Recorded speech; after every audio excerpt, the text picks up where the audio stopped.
Là je ralentis. Ok, là ça veut revoler. Hein.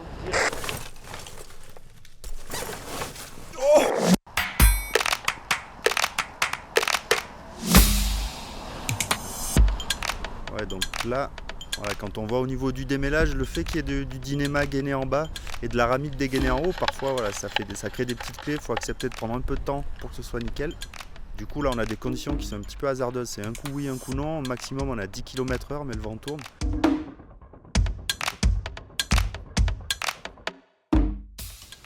Ouais, du coup on voit quand l'aile gonfle là, elle a un peu de mal à se mettre en forme, c'est-à-dire on voit hein, l'intrado qui reste un petit peu plissé. Donc quand il n'y a pas de vent, on a très peu de sensations au moment du gonflage.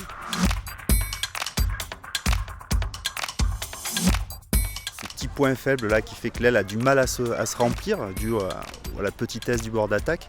Par contre ça va être vraiment un point fort quand les conditions vont être plus alimentées, du fait que l'aile ne prenne pas en charge tout de suite, ça va éviter qu'on se fasse arracher.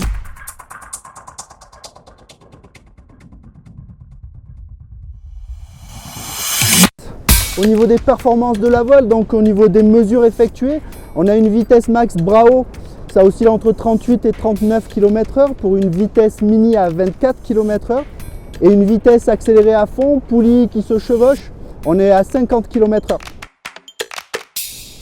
Donc le virage sur cette Roche 5 il est vraiment assez étonnant, c'est-à-dire qu'on a vraiment un virage qui est linéaire, c'est-à-dire que je commence à baisser la commande, la voile initie son virage, jusque là tout va bien, mais en fait dès que je rajoute un petit peu, on resserre le virage, mais on n'a pas ce sentiment que l'aile plonge un petit peu, c'est très progressif, très linéaire, du coup ça en fait pour moi un des meilleurs virages de la catégorie.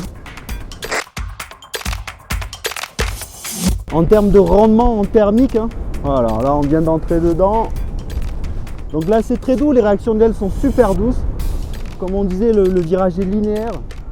Du coup, ça nous permet nous d'éviter d'avoir trop d'oscillations sur le tangage. Le vario ne chante pas pour rien. Et au final, c'est vraiment très efficace. Et c'est surtout très très agréable. Même si on se fait un petit peu allumer, voilà. Il n'y a rien de méchant, la voile elle encaisse. Et elle nous replace dans le thermique. Donc ça, c'est parfait. L'aile est vraiment intuitive.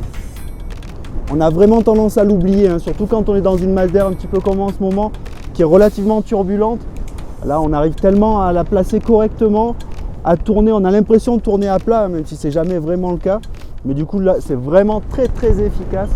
Là, je pense qu'au niveau de l'exploitation en thermique et du rendement, au niveau des ascendances, on n'est pas loin de ce qui se fait de mieux dans la catégorie. En termes de résistance à la turbulence, on a un profil qui accepte, qui absorbe relativement bien les turbulences. Mais surtout, on a un comportement aux abords de la turbulence, on sent que l'aile commence à frémir et boum, elle cabre. Et par contre, quand elle revient au-dessus de la tête, ça revient toujours en douceur. Donc nous, ça nous met vraiment en confiance et ça permet en fait d'accepter de laisser glisser la voile.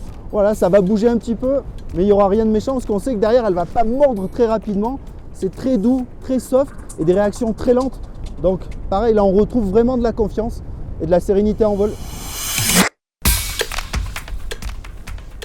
Là, on va aller voir comment ça se déroule au niveau de la spirale.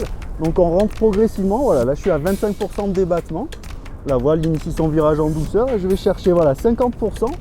Alors, on sent que l'accélération est très progressive, il n'y a aucune soudaineté, c'est vraiment progressif, ça accélère, ok. Allez, c'est parti, on prend la force centrifuge, ok. Là, okay. Je relâche, la voile reste un petit peu, j'agis pour ressortir. Et on dissipe l'énergie. On va attendre de voir. Ouais. Donc là, on a un comportement d'entrée en spirale qui est tout à fait classique. La voile a tendance, vous avez vu ce qu'il faut se dire, c'est qu'en fait, au niveau de la norme d'homologation, quand on fait de la spirale, on se dit, voilà, une voile pour être B, il faut qu'elle sorte en moins de 2 tours.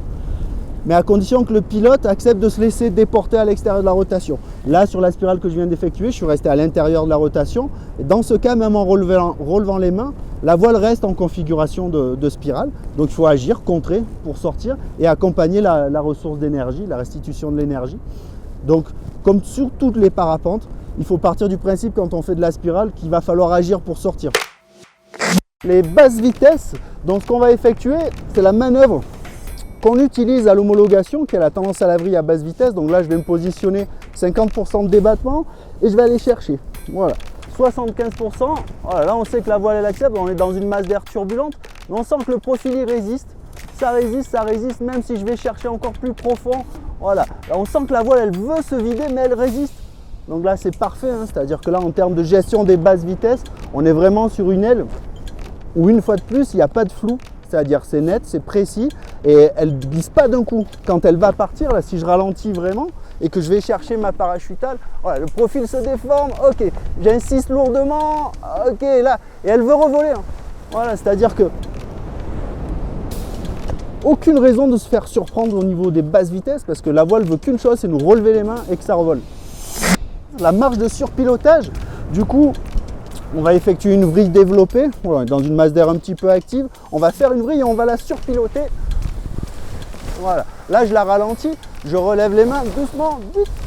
On va faire la même chose. Voilà, donc là elle est en vrille, je la ralentis. Voilà, là je suis en position de surpilotage, mais même, voilà, même avec les mains relativement basses, même en gardant les mains relativement basses, la voile ne veut qu'une chose, c'est revoler. Si on doit comparer cette 5e version de la Rush par rapport à la précédente, la Rush 4, les vraies différences ne vont pas se retrouver en termes de performance pure. C'est-à-dire qu'on a pu faire des comparatifs en termes de planer, bras haut ou même accélérer à fond. Honnêtement, la différence n'est pas flagrante entre les deux versions. Par contre, la vraie différence se situe au niveau de l'équilibre général. C'est-à-dire qu'on avait des petits mouvements de roulis parasites sous la Rush 4 qu'on ne retrouve plus du tout. Là, ils ont été complètement gommés. Du coup, on gagne sur 2 points en confort de vol et également en efficacité dans les ascendances thermiques. Et de manière générale, c'est l'équilibre global de la voile qui a été amélioré. Et ça, c'est très important parce que ça va nous permettre de laisser glisser la voile, d'être plus efficace dans les ascendances. Pareil au niveau de la résistance à la turbulence, la voile absorbe, elle nous informe, elle cabre et elle revient tout en douceur sur la tête. Donc ça nous met vraiment en confiance, ça nous permet d'accepter de la laisser glisser. Et en ça, on gagne en performance par rapport à la génération précédente.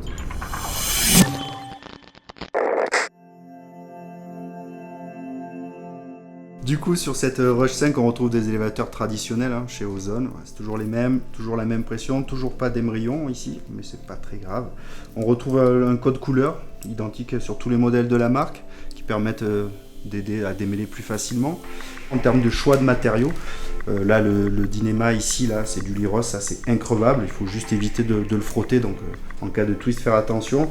Et l'aramide ici, grâce aux épissures, on va avoir un matériau qui est pareil, en niveau solidité, on va pouvoir le recoller 500 heures sans aucun souci. Le tissu c'est tout en Dominico, du coup c'est du 30 ml, donc c'est un tissu qui doit faire entre 38 et 40 grammes au mètre carré, qui est hyper résistant en termes de porosité, il est increvable. Donc là, des tissus vraiment robustes, du coup le poids de l'aile est aux alentours de 5,3 kg. Au niveau des entrées d'air, on retrouve un Sharknose mais qui est moins marqué que d'habitude, parce qu'en fait d'habitude on a 2 joncs qui se croisent. Ici on a juste une déformation du jonc et puis un petit renfort en mylar.